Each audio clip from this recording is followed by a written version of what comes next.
In this video, I'll be sharing with you one of my favorite options trading strategies for accounts less than $5,000. If you want more small account trading ideas, make sure you smash that subscribe button and gently tap that bell notification.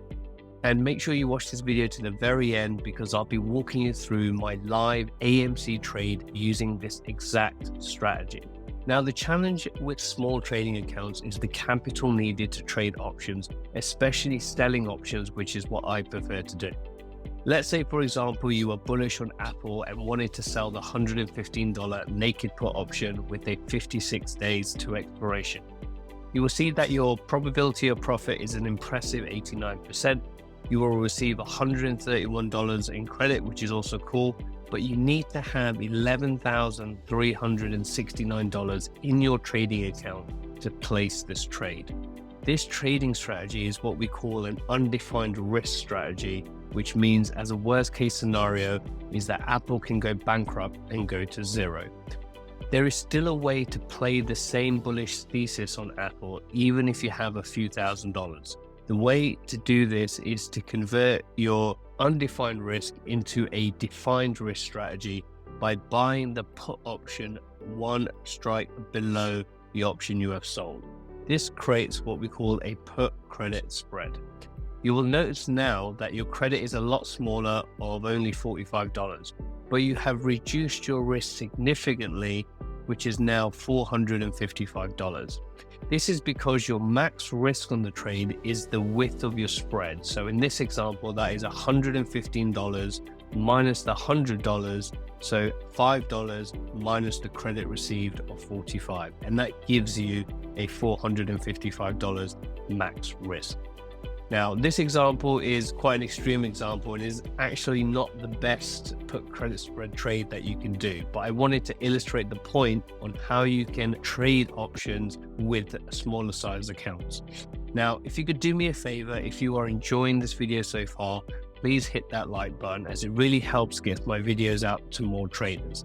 Now I wanted to share with you a live put credit spread trade I recently placed on AMC, where I share my exact criteria on how I enter spreads. So here we have AMC's stock chart along with the IVR high and low indicator. And what I like to see when I'm using this indicator is that volatility is increasing. And you can see on my watch list, I like to have the IVX 5-day change, which for AMC is up by 14.4%. And it has a very high IV rank of 69.1, and the IV rank's actually a lot higher because you have this massive spike in the day which is inputted inside the data. So in my view, you can see if I highlight my crosshair across the highest point, you can see the line. So this line that I'm showing here is at the highest, or pretty much at the highs of where it's been. So therefore there's a lot of volatility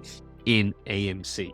So if I wanted to put on a put credit spread as an example on the Tastyworks platform, we're obviously in AMC, so you hit on trade, and I like to sell options between 45 to 60 days out and manage at 21 days. So you can see here from a monthly cycle, we got 57 days in March. What I like about the Tastyworks platform, it tells you that earnings is around the 7th of March, but we'll be looking to manage this position at 21 days. So we open up the options chain for the 57 days. I have looked at this already, so you can see that it's trading at $5.46. So you can see everything that on the right hand side for puts, anything going down is out of the money, anything going up is in the money. And Tastyworks do a really good job of trying to give you as much information as you possibly can have to help you in your trading decisions and to make you put on trades faster. So I was playing around with this earlier. So if we go to the 14 delta and we sell the 3 and we buy back the 2, therefore that gives us a $1 spread. Now you can see here that the credit is anywhere between 45 to 64 cents with the mid price of 55. So we might have to work this position slightly, but the aim here is to get at least a third of the width of the spread in credit. So a $1 spread, you're looking at about $30 odd, and you can see here, even at the bid price of 45, we can still get over a third. So I like this trade. And you can see here from a probability perspective, we're looking at a pop of around 59%. Anything 55 plus is good. And the probability of managing this at 50% at 66%. For me personally, I like to go anywhere between 25 to 50%. So I'll be watching this trade over the coming days. And if we get to 25% relatively quickly, I'll be happy with that. I'm taking this trade off the table. So we have a delta of 5. So we are long delta. Our max profit is 55, which is our credit received. And our max loss is credit received minus the width of the spread. So $44, $43. And therefore our buying power is only a debit of $45. So this is a pretty good strategy for anyone that's got a relatively small account. So if we go to review and send, you can see here in terms of commissions, $2 commissions plus fees. So your total credit that we're looking for on this trade is $55.74. And again, if you do $55.74 minus the $100, that gives you your difference there in terms of buying power.